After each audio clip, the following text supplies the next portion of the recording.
আমিও শুনলাম। তো অনেকদিন পর আমি আজকে করবো একটু চাউমিন, আমি আর মামনি খাবো বলে।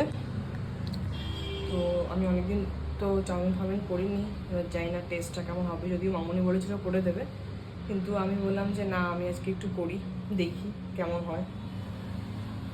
সো স্টার্ট করি। জাস্ট নর্মালভাবে একটু চাউমিন করবো। এই যে আমার চাউ রেডি।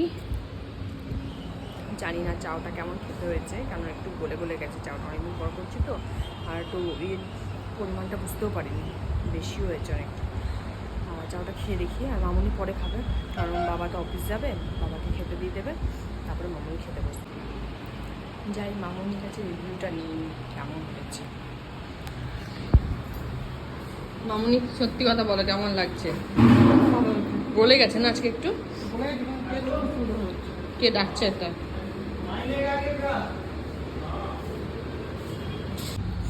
আমার এই জানলার পাশে বসে থাকতে এত ভালো লাগে না, মানে টাইমটা সকাল থেকে পুরো কেটে যায় একদম।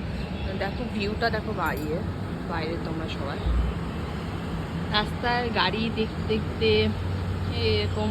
আজকে একটু কম হাওয়া দিচ্ছে, অন্যদিন তো ফ্যানটা পর্যন্ত চালাতে হয় না, মানে এত সুন্দর হাওয়া দেয় এখান থেকে। তারপরে তো আরিয়ান 1:30-2টোর মধ্যে চলে আসে, তো ও চলে এলো তো এমনি টাইম কেটে যায় হাসি মজা করতে করতে। আর ও যতক্ষণ থাকে না ততক্ষণ আমাদের শাশুড়ি বৌমা টাইমটা, এই ফ্ল্যাটের মধ্যে টাইমটা কাটছে হচ্ছে এই জানলার পাশে। মামনির রুমে জানলাতে বসে থাকে, হাওয়া দেয় কখন, আর আমি এখানে জানলার সামনে বসে থাকি। আর আমাদের রান্নার বৌদির খুব জ্বর, ফোন করে জানালো, তো সে আসবে না, ওই জন্যই চাউমিনটা বানালাম। নয়তো ওই চাউমিন বলেছিল আজকে বানাবে। তো যখন চাউমিন খাবো বলেছি, তো যেটা বলেছি সেটা আমাদের দুজনের শাশুড়ি বৌমার মানে করে নিই, এরকম একটা ব্যাপার।